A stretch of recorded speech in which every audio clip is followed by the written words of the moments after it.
কিছু মানুষের চিন্তা হলো আনসিন ইজ নাথিং, যা দেখি না সেটা বিশ্বাসযোগ্য নয়। তো যে স্রষ্টাকে দেখি না সে আল্লাহরে বিশ্বাস করি কেমনে? আমি ক্লাস 1-এর একটা কথা বলছি, উত্তরটা হলো ক্লাস 1-এর, কিন্তু এখন বাহ্যিক দৃষ্টিকোণ থেকে মনে করা হচ্ছে তারা পৃথিবীর সবচেয়ে বড় শিক্ষিত, হায়ার এডুকেটেড, বিশ্ববিদ্যালয়ে পড়ে, কলেজে পড়ে, ভার্সিটিতে পড়ায়, অক্সফোর্ডে পড়ে, ক্যালিফোর্নিয়ায় পড়ে। তাদের ধারণা হলো there is no creator, there is no god, unseen is nothing, যাকে দেখি না তাকে বিশ্বাস করি না। এ ব্যাপারে আমি ক্লাস 1-এর একটা আনসার দিয়ে দিচ্ছি। আপনি অ্যাটেনশন নিয়ে থাকলে একটু বলেন তো, একটা মানুষ যখন মরে যায়, একটা মানুষ যখন মারা যায়, তখন তার হাত, চোখ, নাক, মুখ, পা সব ঠিক থাকে। হাতের জায়গায় হাত থাকে, চোখের জায়গায় চোখ থাকে, পায়ের জায়গায় পা থাকে। এরকম মানুষ যখন মারা যায়, আল্লাহ না করুক, আপনাদের কথা বলছি না, আমার তাই বলি, আল্লাহ যদি এমনও করে দেয় যে আমি এখন মারা গিয়েছি, এখানে আমার লাশটাকে, আমার বডিটাকে শোয়ায় রাখা হলো, আমার এই শরীরটাকে তখন কেউ বলবে না এটা মুফতি মাসুদ, কেউ বলবে না এটা মুফতি হামিদি, সবাই বলবে এটা মুফতি মাসুদুর রহমান হামিদির লাশ। কথা বোঝা যায়? কি বলবে? এটা বলবে আমার লাশ। তো হু এম আই? তাহলে আমি কে? আমার তো চোখ ঠিক আছে, আমার হাত ঠিক আছে, আমার পাও ঠিক আছে, তাহলে আমার এমন কি নাই যেটা না থাকার কারণে আর আমি মুফতি মাসুদুর রহমান হামিদি না? এখন ওখান থেকে একজন লোক দেখায় বলবে যে বাবু ভাই আছে, ইলিয়াস মাহমুদ ভাই আছে, আমাদের শাহাদত ভাই আছে, সবাই আছে, যুবক ভাইয়ারা, আমি আপনাদেরকে অনুরোধ করি, এই জামানা এমন একটা মুসিবতের জামানা, এই জামানায় যদি আপনি একজন কামেল মোকাম্মেল আল্লাহর ওলির ছায়াতলে না থাকেন, ঈমান রাখা বড় কঠিন। এটা চরম বাস্তবতা, ইউনিভার্সাল ট্রুথ বলতে পারেন। একজন গার্ডিয়ান না থাকলে, একজন অভিভাবক না থাকলে, যেমন তার অভিভাবক দাবি করে, চাচাও দাবি করে, গ্রামের মানুষও দাবি করে, অমুক দাবি করে, তমুক দাবি করে, তাহলে প্রত্যেকটা মানুষের জন্য একজন অভিভাবক থাকা দরকার। তাহলে আমি ওখান থেকে একজন ডাক দিয়ে বলবে ওই মুফতি মাসুদ সাহেব ওয়াজ করছে, যদি আমি মারা যাই আমার এখানে লাশটাকে শোয়ায় রাখা হবে, তখন কি বলবে? মুফতি মাসুদুর রহমান হামিদির লাশ। তাহলে আমি কে? আমি কে? আমার সব ঠিক আছে, নাই কোনটা? রুহ নাই। নাই কোনটা? রুহ নাই। তাহলে যেই আমি থাকলে আমি হই, ওই আমি চলে গেছে। এবার আমি বলি, যারা বলছেন আনসিন ইজ নাথিং, যা দেখি না তা বিশ্বাস করি না, দেয়ার ইজ নো ক্রিয়েটর, যে আল্লাহকে দেখা যায় না তাকে বিশ্বাস করব না, আমি বলি যে তার স্রষ্টাকে বিশ্বাস করে না সে তার নিজেকেও বিশ্বাস করে না। কেমনে? আমি বলি, আপনি কি আপনাকে দেখছেন নাকি কোনোদিন? আপনি কি আপনাকে দেখেছেন? বলবেন দেখছি। আরে ভাই কি দেখছেন? আপনি চোখ দেখছেন, নাক দেখছেন, হাত দেখছেন, পাও দেখছেন, কিন্তু আসলে আপনি যেটা আপনি তো আপনাকেও দেখেন নাই।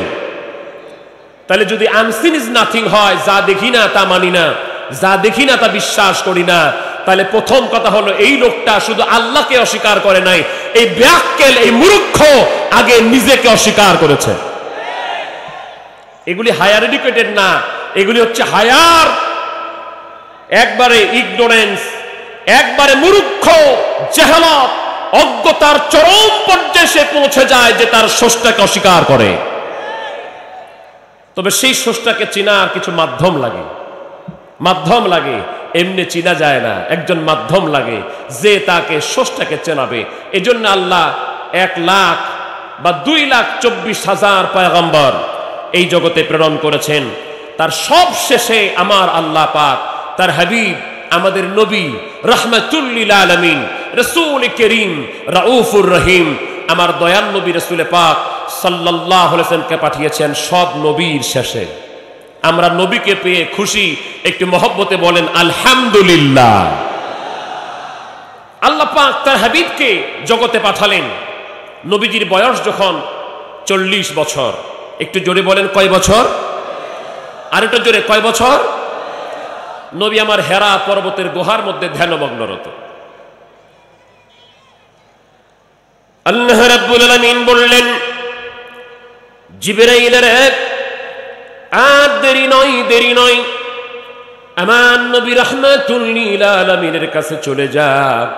আমার নবীর কাছে যে বলে দে, ইকরা বিইসমি রাব্বিকাল্লাযী খালাক, খালাকাল ইনসানা মিন আলাক। এইভাবে করে 5টি আয়াত নাজিল হয়ে গেল আমার নবীর উপরে। নবীজির বয়স তখন 40 বছর। বিশ্বাসটাকে কমপ্লিট করার জন্য, কনফিডেন্স লেভেলটাকে হাই করার জন্য ঢাকাবাসীকে বলে দিয়ে যাই, আপনারা কি মনে করেন যে নবীজির উপরে ওহী নাজিল হলো 40 বছর বয়সে, তাই বলে কি আমার নবী 40 বছরের পর থেকে নবী নাকি? নবী কি 40 বছরের পরে নবী? আল্লাহর হাবিব কবে থেকে নবী? এই প্রশ্ন আল্লাহর হাবিব রাহমাতুল লিল আলামিন সাল্লাল্লাহু আলাইহি ওয়াসাল্লামকে করেছেন সাহাবায়ে কারাম। যে হাদিসটি 10 লক্ষ সনদের মুহাদ্দিস আল্লামা ইমাম বাইহাকি তিনি তিনার দালাইলুন নবুওয়াতে উল্লেখ করেছেন। হাদিস শরীফটি হযরত আবু ঈসা মুহাম্মদ ইবনে ঈসা আয-যাহাক আত-তিরমিজি রাহমাতুল্লাহি আলাইহি জামিউত তিরমিজি শরীফের মধ্যে উল্লেখ করেছেন। হাদিস শরীফটি বিশ্ববিখ্যাত আল বিদায়া ওয়ান নিহায়ার মধ্যে হাফেজ ইবনে কাসির উল্লেখ করেছেন। হাদিস শরীফটি হযরত ইমাম কাসসালানি আল মাওয়াহিবুল লাদুন্নিয়া উল্লেখ করেছেন। হাদিস শরীফটি তাফসীর রুহুল মাআনিতে আল্লামা সৈয়দ মাহমুদ আলুসি আল বাগদাদি উল্লেখ করেছেন।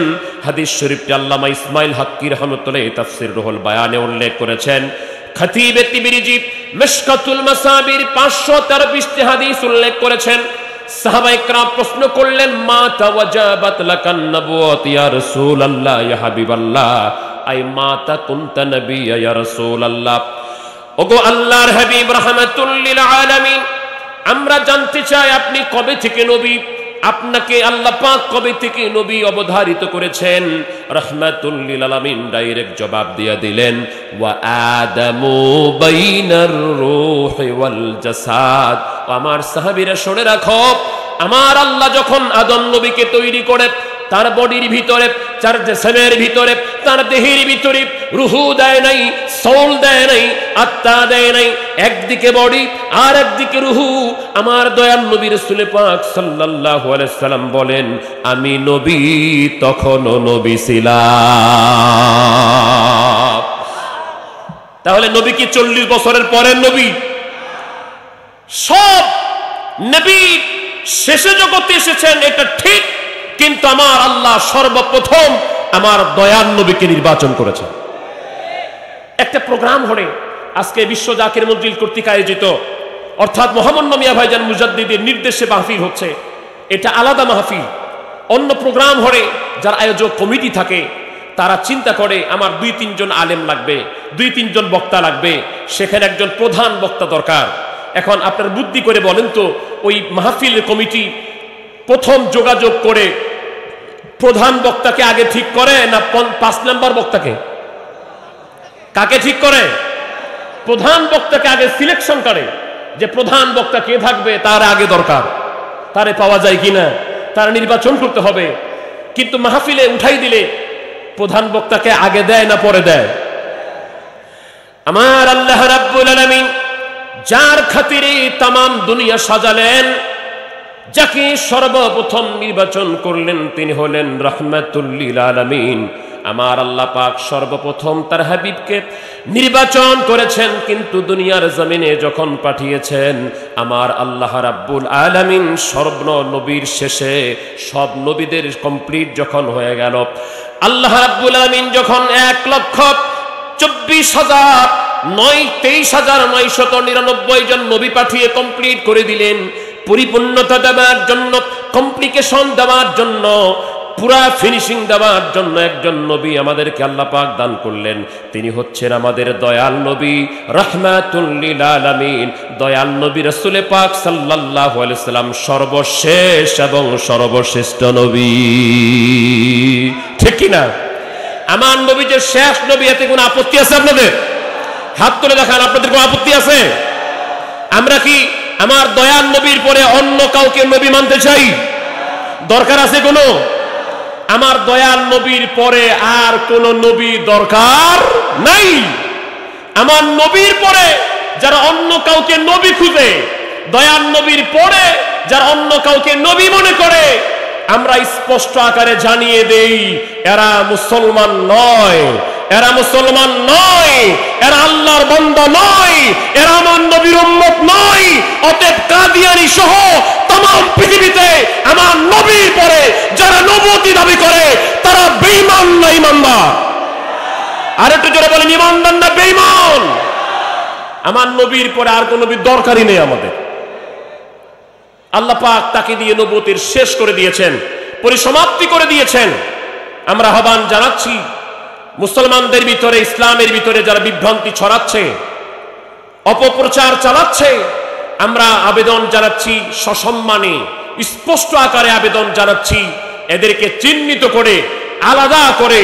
আমরা বাংলাদেশে ওলামায়ে কেরাম ফতোয়া দিয়েছেন, তারপরে রাষ্ট্রীয়ভাবে ওনাদেরকে, ওনারা মুসলমান নয়, আমাদের মুসলমান ভাই নয়, আমার নবীর উম্মত নয়, কাদিয়ানীদেরকে এই বাংলার জমিনে রাষ্ট্রীয়ভাবে অমুসলিম ঘোষণা করার দাবি করছি।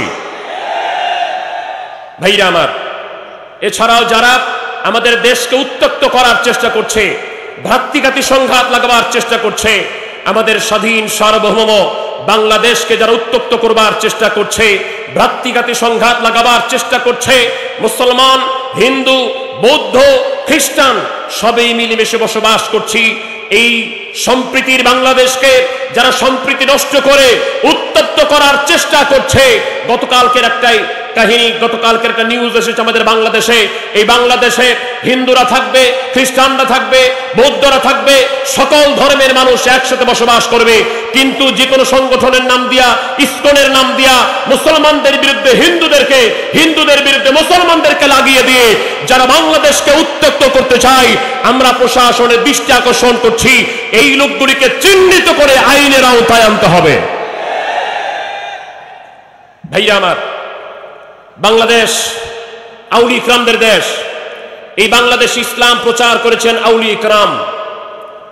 এই আউলিয়া ইকরামদের প্রচারিত প্রসারিত বাংলাদেশে আমরা ওলি বিরোধী, আল্লাহর ওলি বিরোধী, পীর বিরোধী কোন ধরনের বক্তব্য শুনতে রাজি।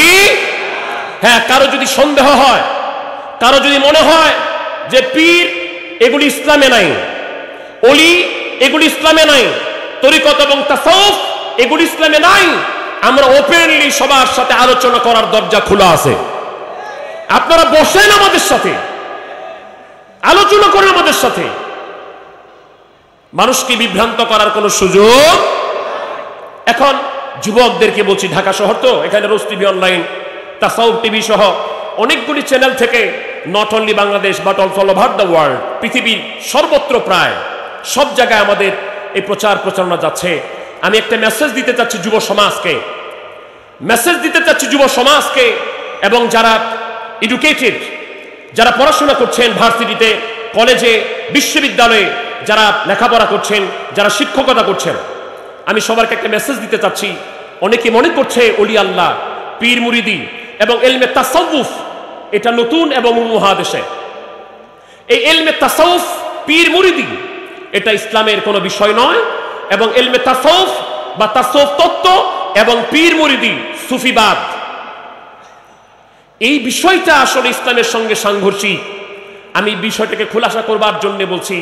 এই ধরনের কিছু ভাই সাহেবরা আবার তাদেরকে সালাফি মনে করে। কি মনে করে ভাই? সালাফি। সালাফি মানে পূর্বসূরীদের অনুসারী। বিষয়টা ভালো করে বুঝেন, পূর্বসূরীদের অনুসারী। সলফে সালিহিনকে যারা মানে তাদেরকে বলা হয় সালাফি। আমি উদারতা আহ্বান জানাচ্ছি, কেউ যদি সালাফি দাবি করে মনে করে তাসাউফ নাই, পীর মুরিদি নাই। আমি আপনাকে বিশ্ববিখ্যাত একটা কিতাব পড়তে বলবো, নাম হচ্ছে মিরকাতুল মাফাতি, যেটি লিখেছেন ইমামুল হারামাইন আল্লামা মোল্লা আলী কারি রহমতুল্লাহ আলাইহি। তিনি হাদিসে জিব্রাইলের ব্যাখ্যা করতে গিয়ে, ইসলাম, ঈমান, ইহসানের ব্যাখ্যা করতে গিয়ে, আজকের না ভাই, বাংলাদেশের না, এই 2024 সালের না, 1440-46 হিজরির না, জিনার জন্ম বাংলাদেশে নয়, জিনার জন্ম উপমহাদেশে নয়, জিনার জন্ম শত শত বছর নবীজির ইন্তেকাল শরীফের শত শত বছর পরে নয়, জিনার জন্ম হচ্ছে ইমাম বুখারী রহমতুল্লাহ আলাইহির জন্মেরও 101 বছর আগে। কতদিন আগে? ইমাম বুখারীর যখন জন্ম হয় নাই, অনেকে বুখারী শরীফ পেয়ে পেয়ে বলছে তাসাউফ নাই, পীর মুরিদি নাই, এগুলি পড়ে আসছে। আমার দেন জ্ঞান, আমি সেন্সে আছি, আমি ঢাকা শহরে দাঁড়িয়ে কথা বলছি, আমি জানি আমার কথা এলাকা অনেকগুলি মাদ্রাসায় যাচ্ছে, আমি জানি আমার আলোচনা প্রায় শতাধিক মাইকে হচ্ছে, আমার কথাকে যাচাই করবার জন্য এই মুহূর্তে কেউ তাদের কিতাব খুলে রাখতে পারে, এই বিষয়টা আমার মাথায় আছে। এই সবগুলি বিবেচনা করেই কথা বলছি, সব আমার জেহেনে আছে। ইমাম বুখারীর কিতাব সহিহ বুখারী পড়ে যারা বলছেন বুখারী তাসাউফ আবার কি, পীর মুরিদি আবার কি, আমি সাফ জানিয়ে দিচ্ছি, ইমাম বুখারীর 101 বছর আগে যার জন্ম, অর্থাৎ ইমাম বুখারীর জন্ম হলো 194 হিজরিতে, আর যার কথা আমি বলছি তিনার জন্ম হলো মাত্র 93 হিজরিতে। তার জন্ম বাংলাদেশে নয়। অনেকে মনে করছে তাসাউফ তরিকত এটা বুঝি বাংলাদেশের, এটা বুঝি ইন্ডিয়ার, না ভাই। যার কথা বলছি তিনার জন্ম বাংলাদেশে নয়, তার জন্ম হচ্ছে মদিনাতুল মুনাওয়ারায়, যেরকম সুবহানাল্লাহ। কোথায় জন্ম? মদিনাতুল মুনাওয়ারায়। তিনি বলছেন মান তাফাক্কাহা ওয়া লাম ইয়াতাসাওয়াফা ফাকাদ তাফাসসাকা ওয়া মান তাসাওয়াফা ওয়া লাম ইয়াতাফাক্কাহা ফাকাদ তাযান্দাকা ওয়া মান জামআ বাইনাহুমা ফাকাদ তাহাক্কাকা। ইমাম মালিক বলছেন, যারা শুধুমাত্র শরীয়ত করছে, যারা শুধুমাত্র শরীয়তকে এনাফ মনে করছে, সাফিসিয়েন্ট মনে করছে, যথেষ্ট মনে করছে, তাসাউফ মানে না, তরিকত মানে না, ইলমে বাতেন মানে না। এখন তাসাউফ, তরিকত, ইলমে বাতেন, ইলমে মারিফত বললেও মানুষ বুঝে না। সব দলিল ভিত্তিক আমি আলোচনা করতে পারবো না। আরেকটা তথ্য দিই, বুখারী শরীফ যদি কারো বাড়িতে থাকে এবং এই মুহূর্তে কারো মাদ্রাসায় থাকে, কারো সামনে থাকে, আমি আপনাকে ওয়েলকাম জানাচ্ছি, স্বাগতম জানাচ্ছি। আপনি বুখারী শরীফের বেশি দূর যেতে হবে না। বুখারী শরীফের 7 পৃষ্ঠায়, কত পৃষ্ঠায় ভাই? আর একটু জোরে বলেন, কত পৃষ্ঠায়? 7 পৃষ্ঠায় আবু আব্দুল্লাহ মুহাম্মদ ইবনে ইসমাইল ইবনে ইব্রাহিম আল জুফি আল বারদিসবা আল বুখারী রাহমাতুল্লাহ আলাইহি, তিনি বিশ্ববিখ্যাত আল জামিউল মুসনাদুস সহিহুল মুখতাসার মিন উমুরি রাসূলুল্লাহ সাল্লাল্লাহু আলাইহি ওয়াসাল্লাম ওয়া সুনানিহি ওয়া আইয়ামিহির 7 পৃষ্ঠায় বলছেন, বাবু কাউলিন নবী সাল্লাল্লাহু আলাইহি ওয়াসাল্লাম আনা আ'লামুকুম বিল্লাহি ওয়া আন্নাল মা'রিফাতা ফি'লুল কলব। ইমাম বুখারী বলছেন, দুনিয়ার মানুষ শোনো, আমার দয়াল নবী রাসূল পাক সাল্লাল্লাহু আলাইহি ওয়াসাল্লাম বলেছেন, আমি তোমাদের সবার চাইতে আমার আল্লাহকে বেশি জানি এবং চিনি। মারিফত হচ্ছে কালবের কাজ। মারিফত কিসের কাজ?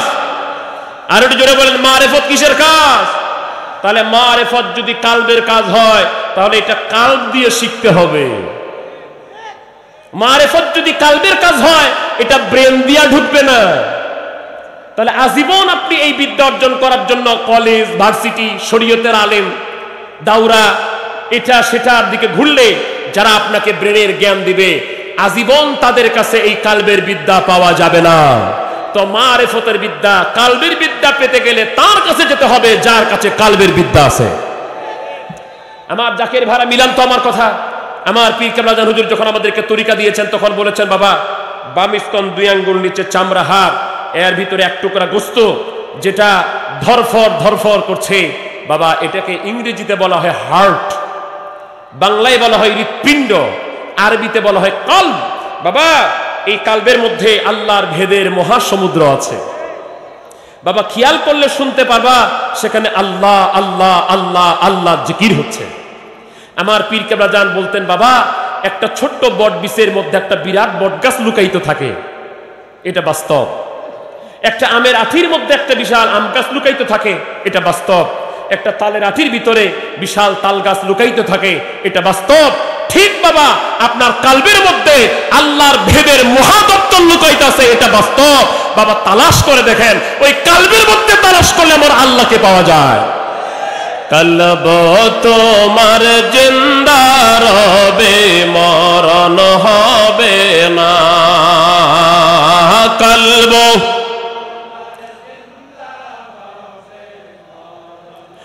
হাইরে সময় থাকতে করো রে মন, সময় থাকতে করো রে মন মাওলার সাধনা। কলব তোমার জিন্দা রবে, মরণ। ইমাম মালিক রাহমাতুল্লাহ বললেন, মান তাফাক্কাহা ওয়া লাম ইয়াতাসাওয়াফা ফাকাদ তাফাসসাকা। যে শুধু শরীয়তের জ্ঞান অর্জন করলো, মারিফত তাসাউফের জ্ঞান অর্জন করলো না, সে হলো ফাসিক, সে বাতিল। আবার যে শুধুমাত্র মারিফতের চর্চা করলো, মারিফতের দাবি করলো, শরীয়তের ধার ধারলো না, মানে শরীয়তের আমল, শরীয়তের এলেম, এগুলির ধার ধারলো না, কোরআন হাদিসের জ্ঞানের ধার ধারলো না, নামাজ রোজা হজ যাকাত এই আমলগুলিকে অস্বীকার করলো, এগুলিকে ভেরুলেস করলো, ইমাম মালিক রহমতুল্লাহ বলছেন সেও বাতিল, সেও জিন্দিক। তাহলে আসল কে? যে শুধু শরীয়ত শরীয়ত করে মারেফত মানে না, সেও সঠিক নয়। আবার যে শুধু মারেফত করে, শরীয়তের ধার ধারে না, সেও সঠিক নয়।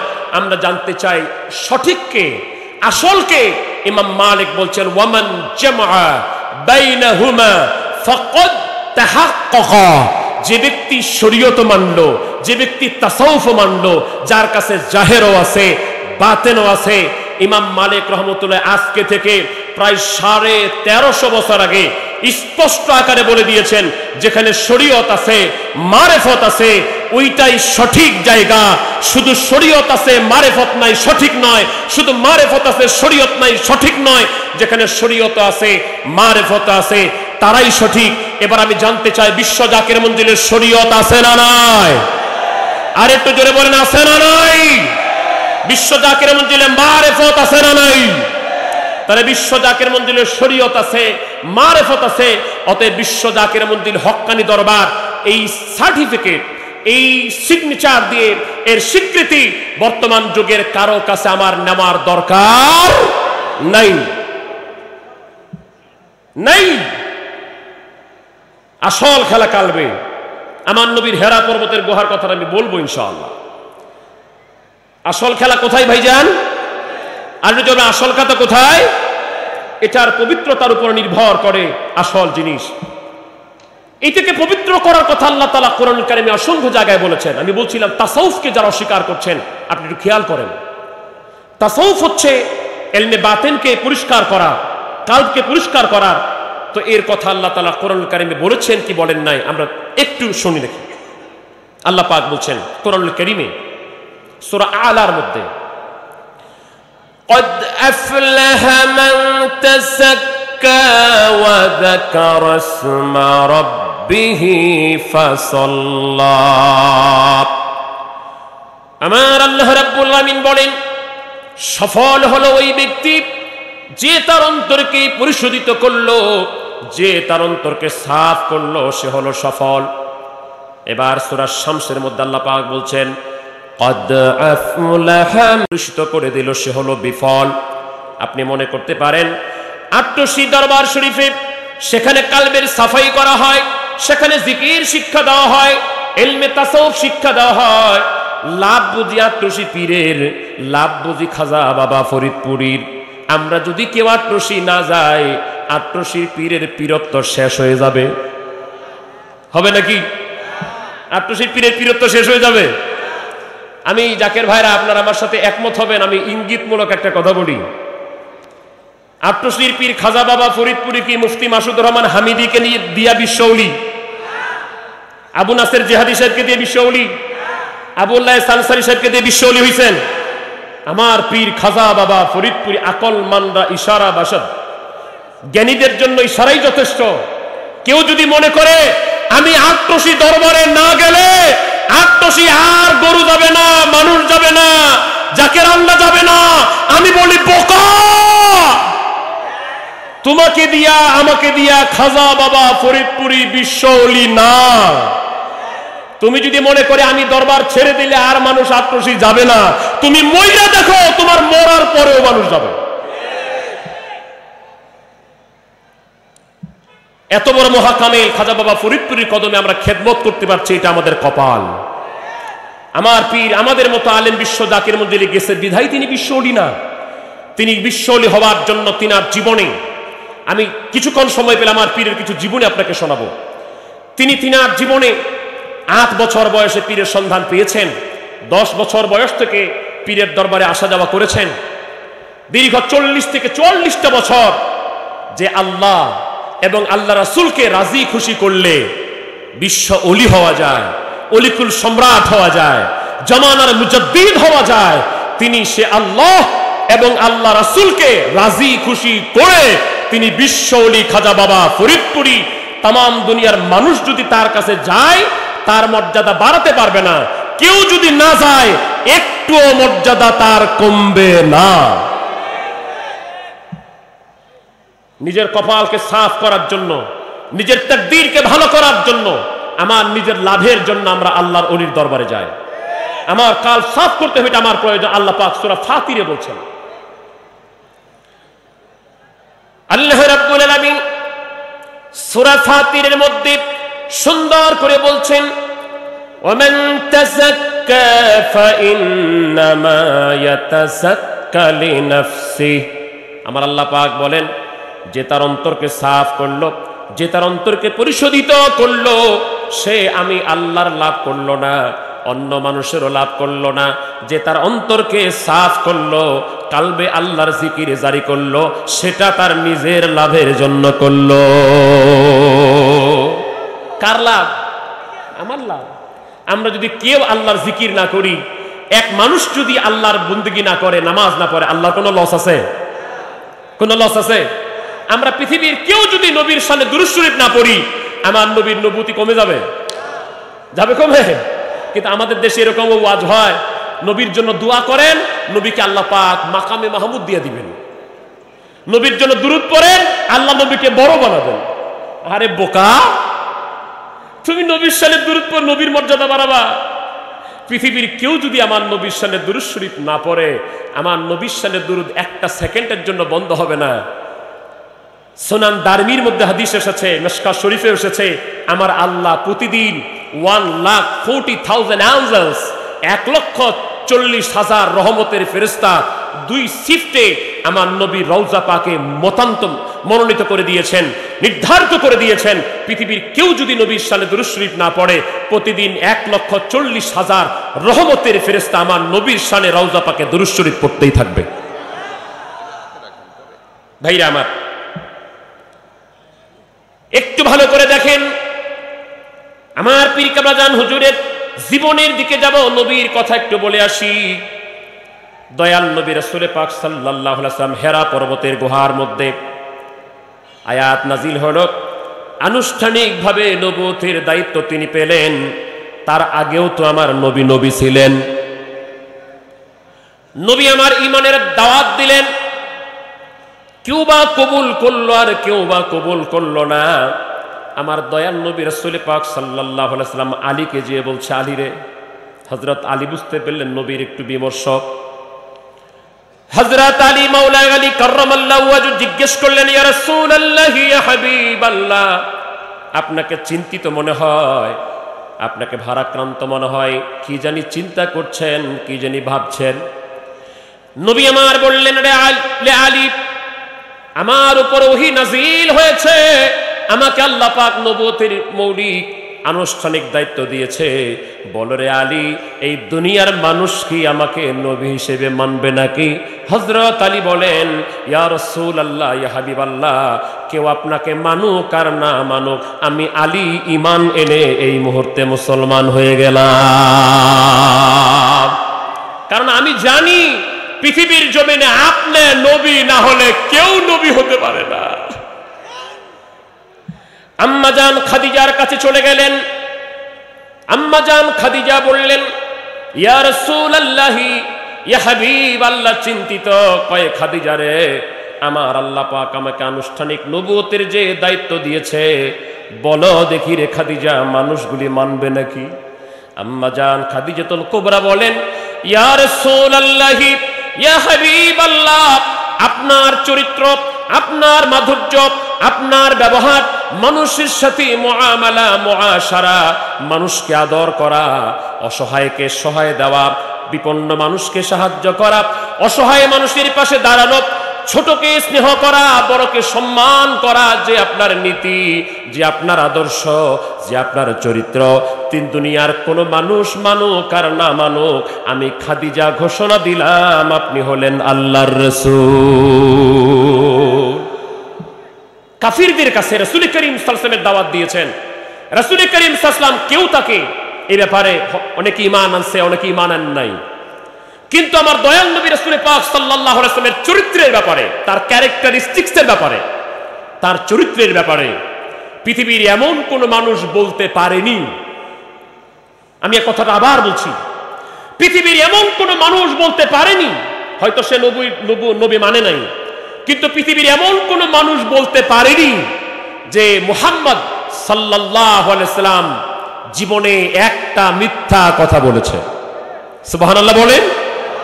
কেউ বলতে পারেনি, কেউ বলতে পারেনি মুহাম্মদ সাল্লাল্লাহু আলাইহি ওয়াসাল্লাম কারো প্রতি অবিচার করেছে, কেউ বলতে পারেনি মুহাম্মদ সাল্লাল্লাহু আলাইহি ওয়াসাল্লামের চরিত্র ভালো ছিল না, কেউ বলতে পারেনি মুহাম্মদ সাল্লাল্লাহু আলাইহি ওয়াসাল্লাম আমানত রক্ষা করেন নাই। ভাইরা আমার, আমাদের অনেকে টুপি আছে, দাড়ি আছে, কিতাব আদি সব পড়ি, অনেক কিছু করি আমরা, কিন্তু অ্যানালাইসিস করে দেখা যায় আমরা আমাদের জীবনে অনেকেই বড় বড় কথা বলতে পারি মাইকে দাঁড়ায়া, কিন্তু আমাদের কথার মধ্যে উল্টাপাল্টা আছে। মিথ্যা কথা বলে মানুষকে জমাবার জন্য, মানুষের সিম্প্যাথি অর্জন করবার জন্য মিথ্যা কথা বলছে, এরকম নাই ভাই? মাইক হাতে নিয়ে মিথ্যা কথা বলছে। এদেশে এমন আওয়াজ হয় আক্রোশী যাওয়া যাবে না, কেন? এই কথাগুলি আমাদের ক্লিয়ার করা দরকার, এই জন্য বলছি আক্রোশী যাওয়া যাবে না, কেন? না, সেখানে পর্দা নাই, বেপর্দা, সেখানে মহিলা পুরুষ একসাথে জিকির করে, মহিলা পুরুষের ভেদাভেদ নাই। আমি বিশ্বাস করি এখানে আপনারা যারা বসে আছেন, এখানে 50% কমপক্ষে তো আক্রোশী গেছেন নাকি? কে কে আক্রোশী গেছেন একটা হাত তুলে দেখান তো। আক্রোশী যারা গেছেন হাত নামান, অর্ধেকের একটু বেশি হবেন। এই মুহূর্তে আমি আপনাদের কাছে সত্য কথা শুনতে চাই। আগে পরে কি কইছেন আপনার ব্যাপার, এখন আমি সত্য কথা শুনতে চাই। বিশ্ব জাকের মঞ্জিল আক্রোশী দরবার শরীফে কোন মহিলাকে কি বুরকা ছাড়া ঢুকতে দেওয়া হয়? পর্দা ছাড়া ঢুকতে পারবে? আপনি মন্ত্রী হন, মিনিস্টার হন, প্রধানমন্ত্রী হন, বিশ্ব জাকের মঞ্জিলে বোরকা ছাড়া ঢোকার সুযোগ নাই। দ্বিতীয় কথা, বিশ্ব জাকের মঞ্জিলে আক্রোশী দরবারে মহিলারা যে কড়া পর্দার মধ্যে থাকে, যেই জায়গায় মহিলারা থাকে, একটা পুরুষ ছেলে, বাচ্চা ছেলে, ছেলে বাচ্চা যে বুঝে লেডিস কি আর জেন্টস কি, what's the difference ladies and gents, পুরুষ আর মহিলার পার্থক্য কি, এই সেন্স যার এসেছে, এরকম কোন পুরুষ ছেলেকেও বিশ্ব জাকের মঞ্জিলে মহিলাদের প্যান্ডেলে ঢুকতে দেওয়া হয় না। কথা কি সত্য? এই জাকের ভাইরা যারা হাত তুলে দেখান না আপনারা, কথা কি সত্য নাকি আমি মিথ্যা কথা বলছি? মিথ্যা কথা বলছি? তাহলে এই ইনফরমেশন যারা দিচ্ছে, নিজেকে দাবি করছে বড় মুফাসসির, নিজেকে দাবি করছে হক্কানি, নিজেকে দাবি করছে বড় কামেল পীর, হক্কানি আলেম, আমি তাদেরকে মিথ্যাবাদী বলতে চাই না। এবার আপনারাই বলেন তারা কি সত্য কথা বলছে? বলে নাই, সত্য কথা বলে। আমি মিথ্যাবাদী বলতে চাচ্ছি না, কিন্তু আমি এটুকু বলি তারা সত্য কথা বলেনি। আক্রোশীর নামে আরো প্রচার আছে যে আক্রোশীতে তার পীর সাহেবের নামে ঢোল তবলা বাজায় জিকির করে। এটা কি আপনারা কোনোদিন দেখেছেন ভাই? দেখেছেন? তাহলে মানুষকে আল্লাহর ওলিদের মত পথ থেকে ফিরায় রাখার জন্য অহরহ এই ধরনের মিথ্যা কথা প্রচার হচ্ছে। আমি নবীজির আদর্শ বুঝাচ্ছিলাম। তাহলে যেই লোকগুলি মিথ্যা কথা বলে অভ্যস্ত, তার চরিত্র কি নবীর চরিত্রের সাথে মিল আছে? নাই। নবীজি ছিলেন সত্যবাদী। এবার আমি আমার জাকের ভাইদেরকে, আমি হুজুর কেবলাজানকে দেখেছি ছোটবেলা। আমার বাবার সাথে, আমার বাবা একজন আলেম, মাদ্রাসা চাকরি করতেন, রিটায়ার্ড করেছেন। আমার বাবা এখন কর্মী গ্রুপ আমাদের থানার প্রধান, তিনি মূলত আমার তরিকার হাদি। আমি আমার বাবাকে দেখেছি, ডোন্ট মাইন্ড প্লিজ, এখন আমরা অনেকে তরিকা বুঝি না। আমার বাবাকে যেটা আমি দেখেছি, আমার বাবা পঞ্চগড় গেছেন আমার চাচার বাসায়, কিন্তু বাসায় খুঁজে পাওয়া যায় না। উনি 2 দিন ধরে খালি খুঁজতে কোথায় জাকের ভাই পাইছে। আমরা 1 সপ্তাহ সেখানে ছিলাম, এটা 1995 কি 96 দিকে। তো পাওয়া যায় না, খালি খাওয়ার সময় আসে আর ঘুমার সময় আসে। তো আমি জিজ্ঞেস করলাম, বাবা কোথায় যান? খালি খাওয়ার সময় পাওয়া যায়, ঘুমানোর সময় পাওয়া যায়। কয় কি করব, আমি 3 জন জাকের ভাইয়ের সন্ধান পাইছি। তাদের সাথে কথা না বললে আমার ভালো লাগে না। তাদের সাথে যখন কথা বলি, বাজে কথা বলি না, তরিকার কথা বলি, আমার দরবার শরীফের কথা বলি, আমার পীর খাজা বাবার কথা বলি, ওজিফার কথা বলি, আল্লাহর ওলিদের আলোচনা যেখানে হয়, সেইখানে স্পষ্ট আকারে জেনে রাখেন, যেখানে আল্লাহর ওলিদের আলোচনা হয় সেখানে ইনদা যিকরি সালিহিনা তানজিলুর রাহমা, যেখানে আল্লাহর ওলিদের আলোচনা হয় সেখানে আল্লাহর অবারিত রহমত নাজিল হয়। আমি যখন বিশ্ব জাকির মদিল কামিল মাদ্রাসায় পড়াশোনা করতাম, তখন আমি বাড়ি যেদিন যেতাম, টেলিফোনে আমার বাবা জানতে পারতেন। আমি দেখতাম আমার বাবা নিজ হাতে আমার বিছানা গুছায় রাখতেন। আমার বাবা আমার বিছানা গুছায় রাখতেন। আমি এই ব্যবহারটা আগে পাই নাই, যখন এলাকায় থাকতাম আগে কোনোদিন পাই নাই। কিন্তু আমি পরে অ্যানালাইসিস করে বুঝলাম আমার বাবা এটা করে কেন। আমার বাবার থিম হলো, আমার বাবার চিন্তা হলো, এটা আমার ছেলে খালি মাদ্রাসায় পড়ে না, এই ছেলে এখন যেখান থেকে আসবে সেটা হলো আমার পীরের দরবার থেকে আসতেছে। আমার পীরের দরবার থেকে আসতেছে, সে আমার ছেলে হতে পারে। আমার পীরের দরবার থেকে যেহেতু আসতেছে, সেহেতু সে আলাদা। আমি আমার বাবার একটা স্নেহ পেয়েছি। আমার জাকের ভাই, আমার পীর কেবলাজান বলতেন, বাবা তোমাদের কোনো পীর ভাই যদি তোমার বাড়িতে যায়, বাবা তাকে গামছাটা বিছাই দিবা, কিচ্ছু না পাইলেও গামছা বিছাই দিবা। বাবা কিচ্ছু যদি না খাওয়াইতে পারো, 1 গ্লাস পানি হলে খাওয়াবা। বাবা তোমার কোনো পীর ভাই যদি তোমার বাড়িতে যায়, মনে করবা তোমার পীরেই গেছে। সেই মহব্বত, সেই এশ, সেই প্রেম আমাদেরকে জেনে থাকা দরকার। আমার ভাইরা, আমি বলছিলাম হুজুর কেবলাজানকে ছোটবেলা দেখেছি। আপনারা অনেকেই আছেন 10 বছর দেখেছেন, 20 বছর দেখেছেন, 30-40 বছর দেখেছেন। আমি একটা সাক্ষী আপনাদের কাছ থেকে নিতে চাই। অনেক প্রবীণ জাকের ভাই আমার স্টেজে আছেন, একটা সাক্ষী নিতে চাই। একবার স্পষ্ট করে হুঁশ জ্ঞান রেখে বলবেন, আপনারা কি জীবনে একদিনও আট্রসির পীর খাজা বাবা ফরিদপুরীকে জীবনে একটা মিথ্যা কথা বলতে শুনেছেন? কোনোদিন শুনেছেন? কেউ কোনোদিন বলতে পারবে না এই লোকটা জীবনে একটা মিথ্যা কথা বলেছে। কেউ কোনোদিন বলতে পারবে না এই মানুষটা কারো গীবত করেছে। কেউ কোনোদিন বলতে পারবে না এই লোকটা মানুষকে কষ্ট দিয়েছে। আমরা নজর করে দেখি, আপনারা বাহ্যিক কিতাবাদির, বাহ্যিক শরীয়তের জ্ঞানের দাবি করে বলতে পারেন আমি কামেল মুকাম্মেল পীর, আমি কামেল মুকাম্মেল আল্লাহর ওলি। আমি বলবো দয়াল নবীর চরিত্রের সাথে যার চরিত্র বেশি মিলে যায় তিনি তত বড় আল্লাহর ওলি। আমরা দেখেছি এই জামানায় দয়াল নবীর চরিত্রের সঙ্গে চরিত্র সবচাইতে বেশি মিলেছে আমার খাজা বাবা ফরিদপুরীর। ভাইরা আমার, এমনি মানুষ আক্রোশী যায়া সেখানে পাগল হয় না, সেখানে মুরিদ হয় না। আমার পীর কেবলাজান হুজুর এমন একটা রুহানি পাওয়ার, রুহানি ক্ষমতা, রুহানি শক্তি নিয়ে এসেছেন। কেবলাজান হুজুর খাজা বাবা ফরিদপুরী বলতেন, বাবা আমার কথার মধ্যে কোনো ঝুট নাই, আমার কথার মধ্যে কোনো মিথ্যা নাই, আমার কথার মধ্যে কোনো ভেলকিবাজি নাই।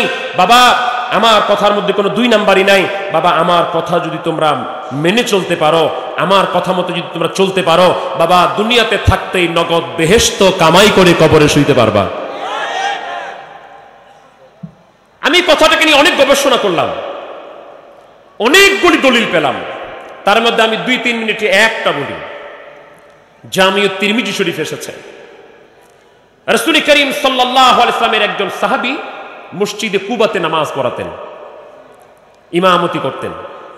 ইমামতি করে ওনার অভ্যাস হলো সূরা ইখলাস, কুল হুয়াল্লাহ সূরা প্রত্যেক রাকাত নামাজে তেলাওয়াত করে। প্রত্যেক রাকাত নামাজে শুধু সূরা ইখলাস তেলাওয়াত করে। অন্য সূরা পারলে পড়ে, না পারলে না পড়ে, কিন্তু সূরা ইখলাস ছাড়ে না। ঘটনাটা কি হয় দেখেন। অন্য সাহাবীরা বলল, ইমাম সাহেব আপনি তো যোগ্য ইমাম, আপনাকে নির্বাচন করেছেন আমার দয়াল নবী রাসূল পাক সাল্লাল্লাহু আলাইহি ওয়াসাল্লাম। আমরা তো আর আপনাকে ইমাম বানাই নাই, আপনি যোগ্য ইমাম। দয়ার নবী যেহেতু ইমাম বানিয়েছেন, আমরা আপনাকে একটু জিজ্ঞেস করি, আপনার কাছে একটা জিনিস জানতে চাই। এখানে আমি কয়েক সেকেন্ডে একটা বিষয়কে ক্লিয়ার করে দিচ্ছি। আমার জাকের ভাইয়েরা, নেতৃবৃন্দ, দেশ বিদেশ অবস্থানরত জাকের ভাই এবং বোনেরা, কেবলাজান হুজুর ওফাত নিয়েছেন। কেবলাজান হুজুর শরীয়তের পর্দার অন্তরালে, কিন্তু তিনার জায়গায়, তিনার স্থলাভিষিক্ত করে তিনার তরিকতের সম্পূর্ণ দায়িত্ব মহামান্য মিয়া ভাইজান মুজাদ্দিদীকে ঢাকাবাসী আপনারা কি দায়িত্ব দিছেন? আপনারা দায়িত্ব দিছেন? আমরা আলেম ওলামারা দায়িত্ব দিছি। কেবলাজান হুজুরের স্থলাভিষিক্ত মহামান্য মিয়া ভাইজান মুজাদ্দিদীকে করেছেন আমার খাজা বাবা ফরিদপুরি। আমার পীর কেবলাজান হুজুর তিনি নিজে তিনাকে তরিকতের দায়িত্ব দিয়ে গেছেন, স্থলাভিষিক্ত করে গেছেন, জাকেরানদের দেখাশোনার দায়িত্ব তার কাছে দিয়ে গেছেন। অতএব আমি যা বুঝি সেটা আপনাদের সাথে শেয়ার করি। যদি তরিকা রাখতে হয়, তরিকা পালন করতে হয়, বিশ্বলির মুরিদ হতে হয়, তাহলে মহামান্য মিয়া ভাইজান মুজাদ্দিদী ছাড়া বিকল্প কিচ্ছু নাই। তরিকা যদি মানতে চান, পীর মুরিদি বিশ্ব জাকের মধ্যে ঠিক থাকতে চান, একদিকে মহামান্য মিয়া ভাইজান মুজাদ্দিদীর হুকুম, আর একদিকে দ্বিতীয় অন্য কেউ তো দূরের কথা, তরিকতের দৃষ্টিকোণ থেকে বলছি, একদিকে মহামান্য মিয়া ভাইজান মুজাদ্দিদীর হুকুম, আর একদিকে সে হতে পারে বাংলাদেশ সহ পৃথিবীর, অর্ধ পৃথিবী, সারা পৃথিবীর শাসক, হতে পারে সে জাহেরা বিদ্যায় সবচেয়ে বড় বিদ্বান। তরিকতের দৃষ্টিকোণ থেকে মহামান্য মিয়া ভাইজান মুজাদ্দিদীর হুকুমকে ভাইলেট করে, তিনার হুকুমকে অমান্য করে অন্য কারো হুকুম যদি কেউ ফলো করে, আমি বিশ্বাস করি সে আমার পীরের মুরিদ হতে পারে না।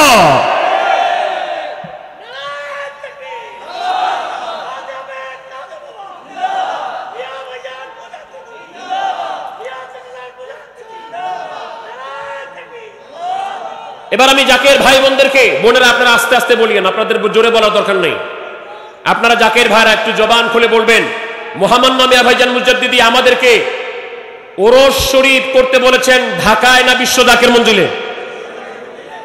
অন্য কোন গ্রামে না আক্রোশিতে? আমার পীরের দরবার বিশ্ব জাকের মঞ্জিলে মহামান্য আলহাজ হযরত খাজা মিয়া ভাইজান মুজাদ্দিদী ওরস শরীফ করতে বলেছেন, করাচ্ছেন, নির্দেশনা দিচ্ছেন।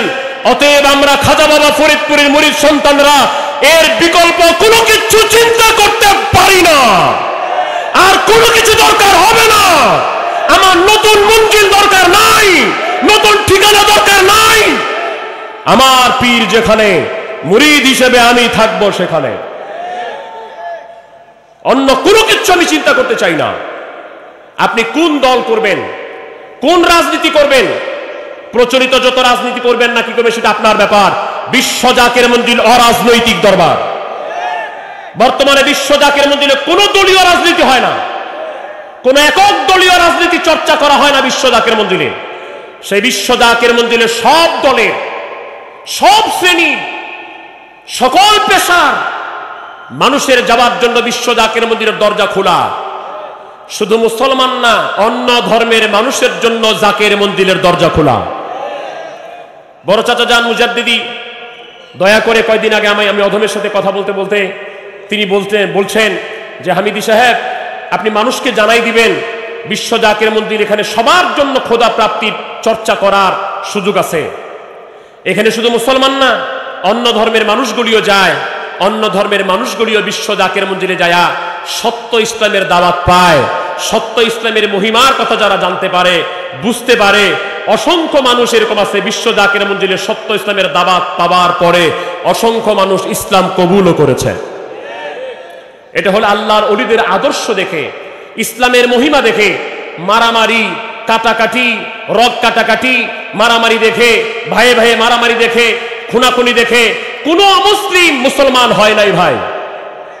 খাজা মাইনুদ্দিন চিশতি রহমাতুল্লাহ আলাইহি, ইসলামের জিহাদ আছে, এটা ভিন্ন প্রেক্ষাপট, অবশ্যই জিহাদ আছে, কিন্তু ইসলাম কবুল করার ব্যাপারে কোন সময় কোন ওলি, কোন নবী, একটা ইসলামের ইতিহাসে কোনো প্রমাণ নাই আমার দয়ার নবী রাসূল পাক সাল্লাল্লাহু আলাইহি ওয়াসাল্লাম, কোন খলিফা, কোন আল্লাহর ওলি কাউকে জোর করে তরবারি দেখিয়ে জবরদস্তি করে ইসলাম কবুল করিয়েছে, এরকম একটা ইতিহাসও ইসলামের ইতিহাসে নাই। আদর্শ দেখিয়েছেন। আমি এখন আরেকটা ইতিহাস বাংলাদেশে তুলে ধরতে চাচ্ছি আপনাদের সামনে। এই ঢাকার জমিন, এটা হচ্ছে মসজিদের শহর। ঢাকাকে বলা হয় সিটি অফ মস্ক, মসজিদের শহর। আচ্ছা বলেন তো, এই ঢাকা শহরে কি এই মসজিদগুলি একদিন এভাবে বানানো ছিল যে তখন কোনো মুসলমান নাই কিন্তু হাজার হাজার মসজিদ বানানো আছে? এরকম ছিল? এদেশে যখন কোনো মুসলমান ছিল না তখন ঢাকা আলিয়া ছিল, কলকাতা আলিয়া ছিল। বাংলাদেশে এখন যত মাদ্রাসা আছে এগুলি ছিল না, কিছুই ছিল না। আল্লাহর ওলিরা, সেই খাজা মাইনুদ্দিন চিশতি, শাহজালাল ইবনে মুজাররদি, শাহ ফরহান রহমতুল্লাহ আলাইহি, শাহ আলী বগদাদি রহমতুল্লাহ আলাইহি, গোলাপ শাহ রহমতুল্লাহ আলাইহি, এরকম বিশ্ববিখ্যাত আল্লাহর ওলিরা তারা না খেয়ে না ঘুমিয়ে নিজের দেশ ত্যাগ করে করে এই দেশে এসেছেন। মানুষকে তারা আগে ঘুরছেন, ঘুরে ঘুরে তার চরিত্র মাধুর্যতা দেখিয়েছেন। মানুষগুলি মনে করে কিরে আমাদের চরিত্র তো এক, উনার চরিত্র আলাদা কেন? মানুষগুলি তার কাছে ভিড়েছে। ধীরে ধীরে তখন বলছে আপনি এত সুন্দর কথা বলে তার কথা শুনছে, আপনি এত সুন্দর করেন। এইভাবে করতে করতে কারো বিপদ হয়েছে, উনি বলছে দেখে ভালো হয়ে গেছে। মানুষ চিন্তা করে যার ফুতে মানুষ, অসুস্থ মানুষ ভালো হয়, নিশ্চয়ই তার কাছে কিছু আছে। ইসলামে কিন্তু ফু দেওয়া জায়েজ আছে। তারপরে আমার খাজা বাবা ফরিদপুরি কোনোদিন কাউকে ফু দেন নাই, দিছেন? আরে ভাই, ফু দেওয়া দূরের কথা, ফু দিবে তো দূরের কথা।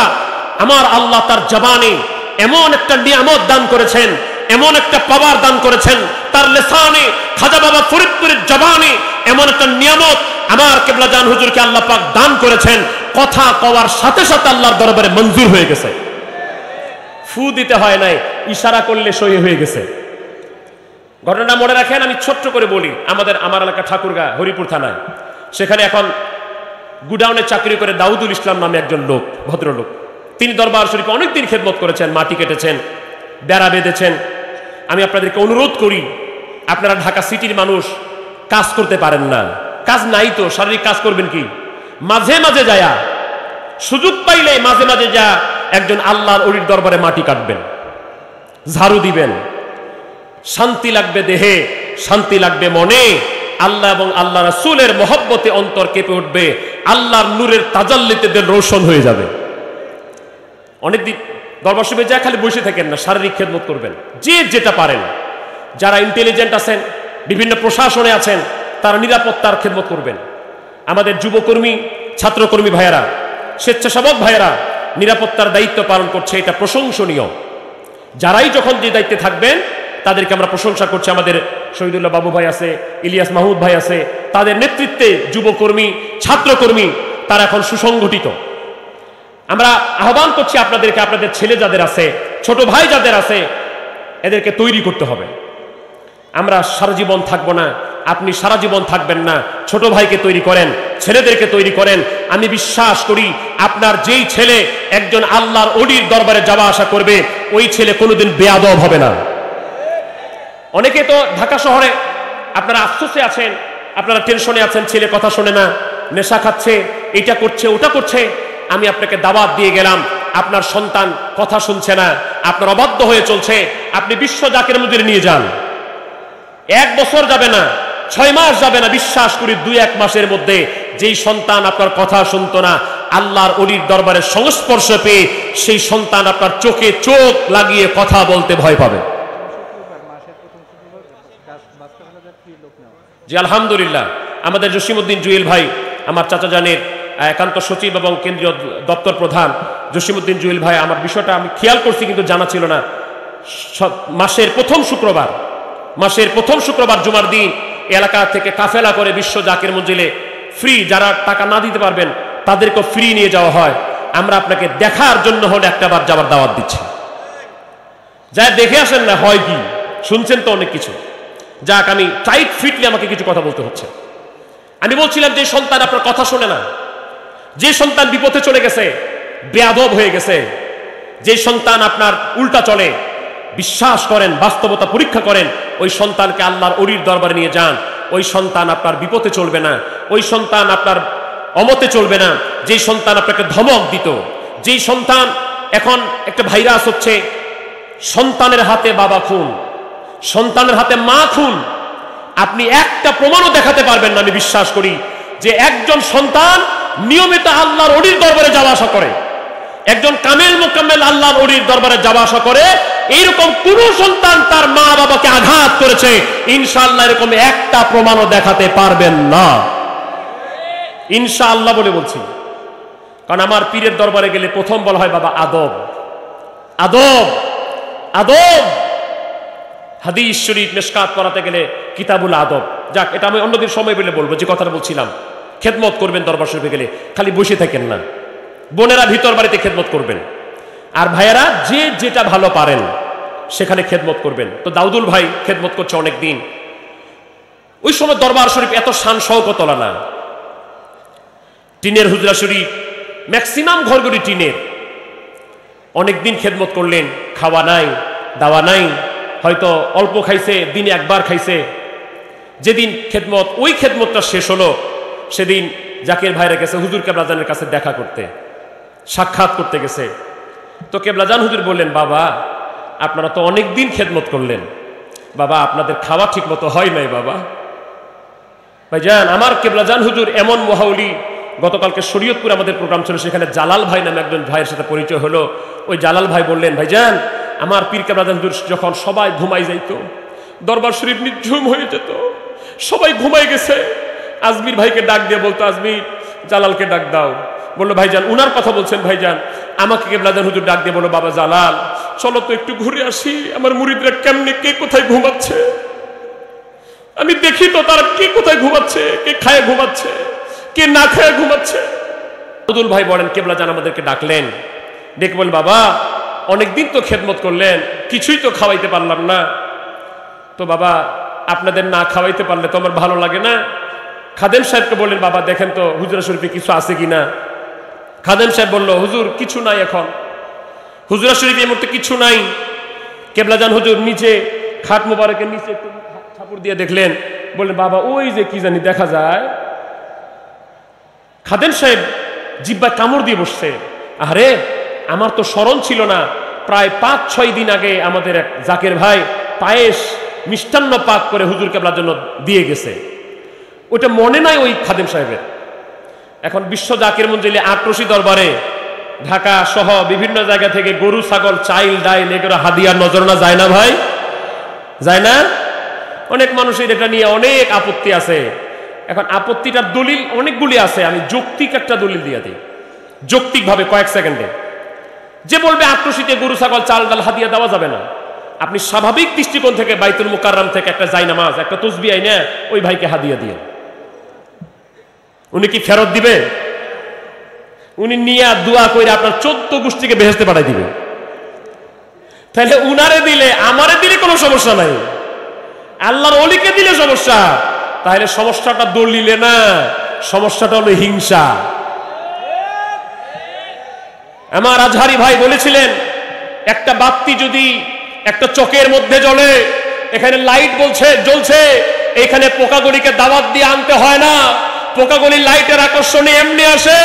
বিশ্ব জাকির মঞ্জিলে আল্লাহর হাবিব রাসূল করিম সাল্লাল্লাহু আলাইহি ওয়াসাল্লামের মদিনাওয়ালার প্রেমের বাতি জ্বলছে। এই বিশ্ব জাকির মঞ্জিল থেকে মানুষকে দূরে সরাবার যতই চেষ্টা করো, মানুষ সরবে না, দিন দিন কমবে না, দিন দিন খালি বাড়তেই আছে, বাড়তেই আছে, বাড়তেই আছে। জোরে কোন ঠিক কিনা?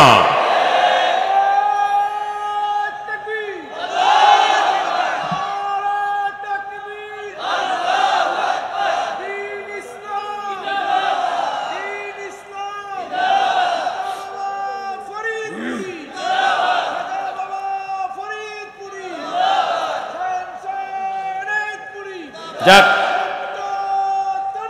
যেহেতু ঢাকা শহর অনেক আলেম ওলামা বাইরে আছে, অনলাইনে যাচ্ছে, এজন্য কেউ বলতে পারে খালি যুক্তি দিলেন, দলিল আছে কিনা। অনেক দলিল আছে, একটা না দিলে তো আবার হয় না। বিশ্ববিখ্যাত জামিউত তিরমিজির হাদিস, অনুরূপ হাদিস বুখারীতেও আছে, মুসলিম শরীফেও আছে। এত বড় কিতাব না থাকলে কমপক্ষে মিশকাতুল মাসাবির 161 পৃষ্ঠায় রাসূল করিম সাল্লাল্লাহু আলাইহি ওয়াসাল্লাম বলছেন, লাউ উহদিয়া ইলাইয়া কুরআন ওয়াফি রাওয়ায়াতিন উখরা জুরআন লাকাবিলতু, আমি নবীজির কাছে যদি কেউ গরু ছাগল খালি না, একটা গরু অথবা ছাগলের পা, কুরআ মা মানাল কুরআ ওয়া জুরআ, তিরমিজির হাসিয়ার মধ্যে এসেছে কুরআ হচ্ছে নাআলুস সাআতি আবিল বাকারা, গরু এবং ছাগলের এই যে পায়ের নালা আছে না, গরু ছাগলের পায়ের নালাটাকে বলা হয় কুরআ। আমার নবীজি বলছেন খালি গরু ছাগল না, আমার কাছে যদি কোনো মানুষ একটা গরু অথবা একটা ছাগলের পায়ের নালাও হাদিয়া দেয়, আমি নবীজি ওটাও কবুল করব। তা আমরা দেখতে পাচ্ছি 1400 বছর আগে যেই খেলা ছিল সোনার মদিনায়, ওই প্রেমের খেলা হচ্ছে বিশ্ব জাকের মঞ্জিলে সোনার বাংলায়। খাদেম সাহেব জিহ্বায় কামড় দিয়ে দিলেন, কারণ হলো 6-7 দিন আগে একটা মিষ্টান্নের পাত্র, পায়েসের পাত্র কোন এক জাকের ভাই দিয়ে গেছে। খাদেম সাহেবের মনে ছিল না। হুজুর কেবলাজান বললেন, বাবা আনেন তো এটা দেখি কি। নিয়ে আসা হলো। খাদেম সাহেব আর ভয়ে খুলতে চায় না। এখন তো ফ্রিজ আছে, ফ্রিজিং করে রাখা যায়, একদিন রান্না করলে 1 মাস 2 মাস খাওয়া যায়, তখন তো ফ্রিজ ছিল না। কেবলাজান হুজুর বললেন, বাবা খুলেন দেখি। খাদেম সাহেব বড় সাহস করে ভয়ের সাথে খুললেন। খুলে নজর করে দেখে 6-7 দিনের পায়েস, এটা তো নষ্ট হইছেই, ফেনা উঠে একবারে কোনো কিছু অঙ্কুরের মতো গজায় গেছে। ফেনা দেখা যায় একবারে ট্যাকের মতো গজায় গেছে। খাদেম সাহেব তো ভয়ে কেবলাজান হুজুরের দিকে তাকিয়ে আছে খাদেম সাহেব, কিন্তু খাজা বাবা ফরিদপুরি তো খাওয়াইতে চাইছে। কেবলাজান হুজুর বললেন, বাবা খাদেম সাহেবকে বললেন, বাবা ভেতর থেকে একটা চামচ নিয়ে আসেন। চামচ আনা হলো। দাউদুল সাহেব বলেন, আমার নিজের চোখের সামনে ঘটনা ঘটতেছে, আমি দেখতেছি। একটা চামচ আনা হলো। খাজা বাবা ফরিদপুরি তিনি তার হাত মোবারক দিয়া ওই চামচ দিয়া, স্টিলের চামচ দিয়া ওই মাটির পাতিলের ভিতরে যখন 2-3টা ঘুঁটা দিল, দাউদুল সাহেব বলেন, আমি তাৎক্ষণিক নজর করে দেখলাম এখনই রান্না করলে পায়েসটার অবস্থা যেরকম হয়, সদ্য ভাপ উঠতে থাকে, ধোয়া উঠতে থাকে। খাজা বাবা ফরিদপুরির কয়েকটা ঘুঁটা দেওয়ার সাথে সাথে দেখলাম তেম ধোয়া উঠতেছে। দাউদুল সাহেব বলেন, খাজা বাবা ফরিদপুরি নিজ হাতে চামচ দিয়া ওই পায়েস আমাদের হাতে দিয়ে দিলেন, আমরা খেলাম। দাউদুল সাহেব বলেন, জীবনে অনেক পায়েস খেয়েছি রে, জীবনে অনেক মিষ্টান্ন খেয়েছি, সেমাই খেয়েছি, কিন্তু সেদিন খাজা বাবা ফরিদপুরির হাতের সেই পায়েস যে খেয়েছি, এরকম স্বাদের পায়েস আর জীবনে কোনোদিন খাই নাই। আল্লাহর ওলিদের হাতের পাওয়ার আছে না নাই? দিয়েছেন কে? বুখারী শরীফের সম্পূর্ণ হাদিস আমার বলার সময় পাচ্ছি না। বুখারী শরীফের 963 পৃষ্ঠায়, মিশকাতুল মাসাবির 197 পৃষ্ঠায় আমার আল্লাহ পাক নিজে বলছেন, কুনতু ইয়াদাহুল্লাতি ইউবতিশু বিহা, আমি আমার যারা ওলি হয়ে যায়, আমার যারা বন্ধু হয়ে যায়, আমি আল্লাহ পাক তার হাত হয়ে যাই। যেই হাত দিয়ে সে ধরে, আল্লাহর ওলি হাত দিয়া যেই কাজ করে, ওই কাজটা আত্মসে পীর খাজা বাবা ফরিদপুরি থাকে না, গৌসে পাক আব্দুল কাদের জিলানীর সীমাবদ্ধ থাকে না, মুজাদ্দিদ আল ফিসানির থাকে না।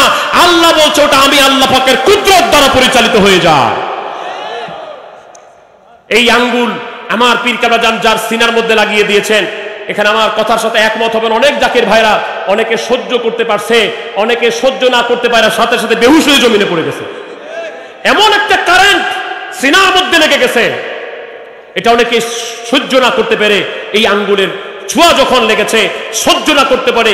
অসংখ্য আমার নানা, আমার নানার বিয়ে আর কি, উনি নিজে বলতেছে, আমার সিনার মধ্যে যখন খাজা বাবা ফরিদপুরে আঙ্গুল লাগায়, আমি সহ্য না করতে পারি, বেহুশ হয়ে পড়ে গেলাম।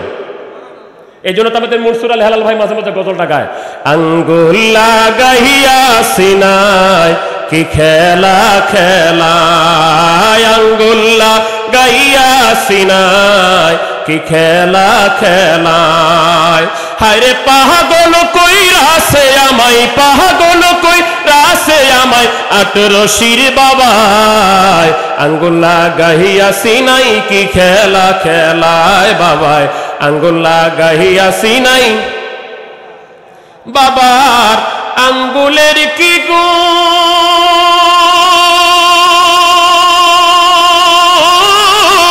লাগলে সিনাই করে গুনগুন, খিয়াল করলে শুনতে পাবি, খিয়াল করলে শুনতে পাবি, আল্লাহ নাম শোনা যায়, আঙ্গুল লাগাইয়া সিনাই কি খেলা খেলায়।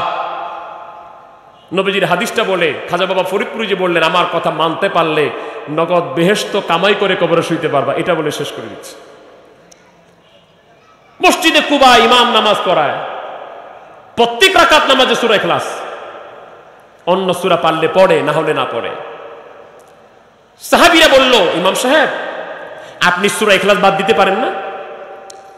উনি বললেন, আমি সূরা ইখলাস পড়া বাদ দিব না, এতে আমার ইমামতি থাক আর না থাক, আপনার আমার ইমাম রাখেন আর না রাখেন, আমি সূরা ইখলাস কুল হুয়াল্লাহ সূরা বাদ দিতে পারবো। আমাদেরকে কেউ বেদাতি বলেন, ভণ্ড বলেন, এটা বলেন সেটা বলেন, যে সত্যের সন্ধান আমরা বিশ্ব জাকের মঞ্জিলে পেয়েছি, আমরা ওখানে যে সঠিক পথের সন্ধান পেয়েছি, যে যাই বলেন জাকের মঞ্জিল ছাড়বো না, জাকের মঞ্জিল ছাড়বো না। হাত তুলে রাখান জাকের ভাই রাজি কিনা?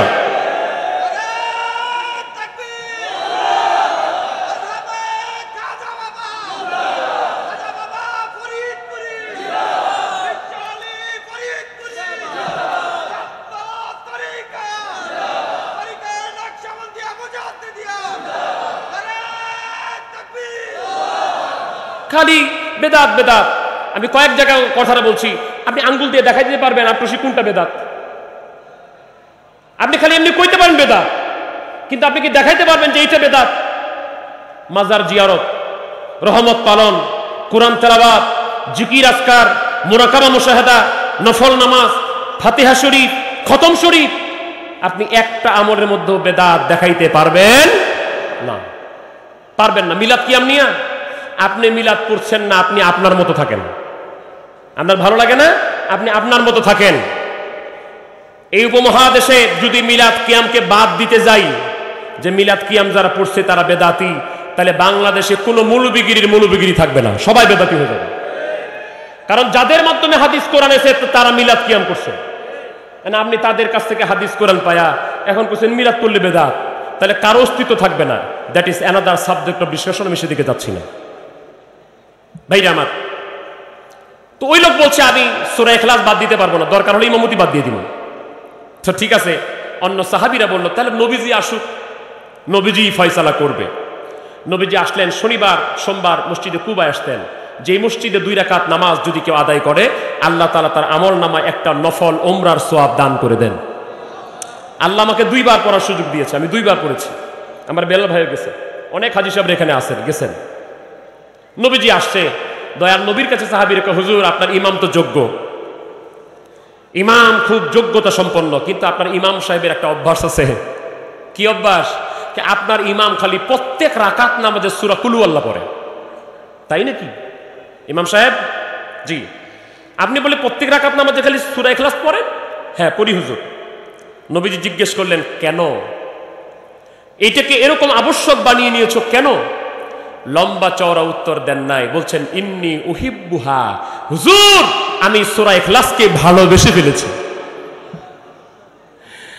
নবীজি বললেন না যে আর পড়িও না, নবীজি বললেন না বাদ দিয়া দাও, নবীজির সাথে সাথে একটা সার্টিফিকেট দিয়া দিলেন, ইন্না হুব্বাহা আদখালাকাল জান্নাহ, সূরা ইখলাসের ভালোবাসা তোমাকে আল্লাহর জান্নাতে পৌঁছায়া দিবে।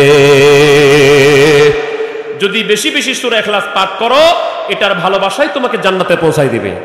অনেকে ফায়দার ওয়াজ করে, ফায়দা এটা করলে এত সওয়াব, ফায়দা ফায়দা খালি ফায়দা। আমরা খালি ফায়দা গুনি না, ফায়দার মালিক আল্লাহকে খুঁজি।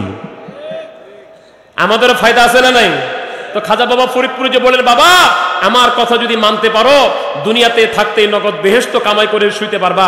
হাদিস শরীফে মিলাইলাম, যেই লোক বেশি সূরা ইখলাস তেলাওয়াত করে, নবীজি বলছেন ইন্না হুব্বাহা আদখালাকাল জান্নাহ, সূরা ইখলাসের ভালোবাসা তোমাকে জান্নাতে পৌঁছাই দিবে। আমার জাকের ভাই বোনেরা, নামাজের ভিতর এবং বাহিরে কমপক্ষে প্রতিদিন সূরা ইখলাস 23 বার পাঠ করে। কয়বার পাঠ করে? 23 বার। ফাতিহা শরীফের সময় 10 বার, 7 বার তওবা, 3 বার সূরা ফাতিহা, 10 বার সূরা ইখলাস, 11 বার দুরূদ শরীফ। তাহলে ফাতিহা শরীফের মধ্যে কয়বার? 10 বার। সকালে 10 বার, সন্ধ্যায় 10 বার, তাহলে 20 বার। নফল নামাজ আমরা পড়ি প্রতিদিন 6 রাকাত। এর মধ্যে প্রথম রাকাত কাফিরুন দিয়ে, দ্বিতীয় রাকাত ইখলাস দিয়ে। তাহলে যিনি কাফিরুন জানে উনি কমপক্ষে 3 বার, আর যিনি কাফিরুন জানে না উনি তো 6 বারই। তাহলে 23 বার বা 26 বার। তো একটা লোক যদি দৈনিক 23 বার বা 26 বার সূরা ইখলাস পড়ে, নবীজি বলছেন সূরা ইখলাসের ভালোবাসা তোমাকে জান্নাতে পৌঁছাই দিবে। তাহলে জান্নাতে যাবার টেনশন আমাদের দরকার নাই। আমাদের দায়িত্ব হলো মুসিবতের জামানা, অত্যন্ত ভয়াবহ জামানা, অত্যন্ত মুসিবতের জামানা। এই জামানায় যদি বাঁচতে হয়, একজন কামেল মুকাম্মেল আল্লাহর ওলির সংস্পর্শ ছাড়া উপায় নাই, উপায় নাই, উপায় নাই। সে কামেল মুকাম্মেল আল্লাহর ওলি আমার খাজা বাবা ফরিদপুরি। এটা আপনি বিশ্বাস করেন আর না করেন, কিন্তু একদিন আপনিও বুঝবেন আল্লাহ যদি বুঝার তৌফিক দেয়। তাহলে এই দেশে মাদ্রাসা আগে আসছিল না ওলি আল্লাহর আগে আসছিল? ওই যে বলছিলাম ওলি আল্লাহর আসছে, মাদ্রাসা নাই, মানুষ নাই। মানুষগুলি তার কারামত দেখে দেখে ইমান আনছে। আইনকে বাবা ইমান তো আনছেন, তো নামাজ পড়া লাগবে না? জি হুজুর নামাজ পড়বো। তো নামাজ পড়েন। বানাইলো খানকা। আমাদের খানকায় মুজাদ্দিদিয়া নিয়ে একটা না বুঝাবুঝি কিছুদিন আগে ছিল। এই খানকা তৈরি হলো, তো মানুষ বাড়লো, তো বললো বাবা এখন তো এই খানকার মধ্যে নামাজ হচ্ছে না, নামাজ পড়ার জন্য একটা মসজিদ দরকার। মসজিদ বানাইলো। আচ্ছা বাবা ইসলাম শিক্ষা দেওয়ার জন্য তো কিছু কোরআন হাদিস পড়া দরকার। জি হুজুর আপনাদের ছেলে মেয়ে আছে, ইসলাম শিক্ষা দিতে হবে। হ্যাঁ তাহলে বাবা একটা মক্তব বানাই। আলিফ বে তে সে, এখন তো আলিফ বা তাসা হয়েছে, আগে পরে তো আলিফ বে তে সে জিম হে খে দাল জাল রে জে, এগুলি শিখাইতো।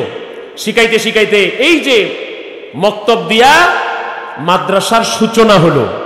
বানাইলো কে? ওলি আল্লাহরা। বানাইলো কে? নাকি এদেশের মুফতি মুহাদ্দিসরা বানাইছে মাদ্রাসা? বানাইছে আল্লাহর ওলিরা। এখন ওই আল্লাহর ওলিদের বানানো মাদ্রাসায় পড়ে আল্লাহর ওলিদের প্রতিষ্ঠিত মসজিদের মিম্বারে দাঁড়িয়ে যদি কেউ বলে ওলি আল্লাহ মানি না, আমার ডাইরেক্ট ঘোষণা, যাদের মাধ্যমে ইসলাম পেলাম আমরা তাদেরকেই মানি, তোমাকে মানি না। অতএব ওই আল্লাহর ওলিরা ঢাকা শহর সহ সারা বাংলাদেশে শুয়ে আছে। তারা নিরাপদে থাকবে, আরামে মাজার শরীফে ঘুমাবে। তাদের আত্মিক পাওয়ার অনুযায়ী আল্লাহ প্রদত্ত ক্ষমতায় তাদের দায়িত্ব অর্পণ করা সে কাজগুলি করবে। আমরা আহ্বান করছি বিশ্ব জাকের মঞ্জিল থেকে, এই ঢাকার জমিনে শাহ আলী রহমতের মাজার শরীফ আছে, হযরত শাহ বগদাদী রহমতের মাজার শরীফ আছে, গোলাপ শাহ রহমতের মাজার শরীফ আছে, এই দেশে খানজাহানি রহমতের মাজার শরীফ আছে, এই দেশে শাহজাহান রহমতের মাজার শরীফ আছে, এই দেশে হযরত মাহিসাবা রহমতের মাজার শরীফ আছে, এই দেশে খাজা এনায়েতপুরি মাজার শরীফ আছে, এই দেশে চন্দ্রপাড়ার মাজার আছে, এই দেশে বিশ্ব জাকের মঞ্জিলে দরবার শরীফে আমার পীর কাবাদুর মাজার শরীফ আল্লাহর ওলির দরবার আছে। আমরা আহ্বান করছি মাজার শরীফগুলিকে পবিত্র রাখা, সেখানে যেন কেউ নোংরা করতে না পারে, নেশা করতে না পারে। এটা দায়িত্ব হলো সবার আমাদের। প্রশাসন দেখবে প্রশাসনিকভাবে আল্লাহর ওলিদের মাজারে যেন কেউ নেশার আড্ডা বানাতে না পারে, এই ব্যাপারে আমরা প্রশাসনের দৃষ্টি আকর্ষণ করছি। কিন্তু এই অজুহাতে আমরা বিশ্ব জাকের মঞ্জিল থেকে জানাচ্ছি, এই অজুহাতে প্রশাসনের প্রতি শ্রদ্ধা রেখে বলছি, সকল স্তরের গোয়েন্দা বিভাগ, সাংবাদিক বন্ধুগণ, প্রশাসনের প্রতি, দায়িত্বশীলদের প্রতি শ্রদ্ধা রেখে বলছি, এই বাংলার জমিনে আর এরকম আমরা সুন্নি তরিকতপন্থী মোমেন মুসলমান আল্লাহর ওলির দরবারে যারা যাই, পীর মাশায়েখদের জিয়ারত করে যারা বিশ্বাস করি মানি, আমরা আর একটা এমন দৃষ্টান্ত দেখতে চাই না এই বাংলার জমিনে তথাকথিত উগ্রবাদীরা, তথাকথিত খারেজিরা আর একটা মাজারের কোন ইটের প্রতি আর একটু হাত দিতে পারবে না, দিতে দেওয়া হবে না। আইনের আওতায় এনে এই উগ্রবাদীদের বিচার করতে হবে, এই সন্ত্রাসীদের বিচার করতে হবে, এদেরকে উগ্রবাদী হিসেবে, সন্ত্রাসী হিসেবে আইনের আওতায় আনতে হবে। আমরা উগ্রবাদীতে চাই না, আমরা দাঙ্গা হাঙ্গামা চাই না। তবে বিশ্ব জাকের মঞ্জিল সম্পর্কে একটা কথা বলে আমার লাস্ট মেসেজ দিয়ে যাচ্ছি। বিশ্ব জাকের মঞ্জিল আটরশি দরবার শরীফে যায়, এরকম শুধু এখানে 10,000 20,000 লোক দেখছেন না। বিশ্ব জাকের মঞ্জিলকে রক্ষা করার জন্য, খাজা বাবা ফরিদপুরীর দরবার শরীফকে রক্ষা করার জন্য, বিশ্ব জাকের মঞ্জিলের শান মানকে রক্ষা করার জন্য লক্ষ লক্ষ কোটি কোটি মানুষ তাদের জীবন দেওয়ার জন্য প্রস্তুত। জাকের ভাইরা আছে না নয়?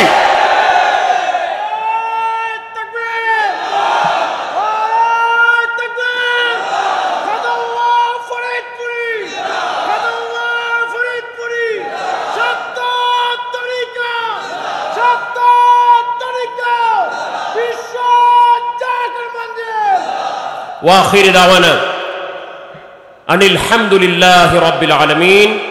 আসসালামু আলাইকুম ওয়া রাহমাতুল্লাহ।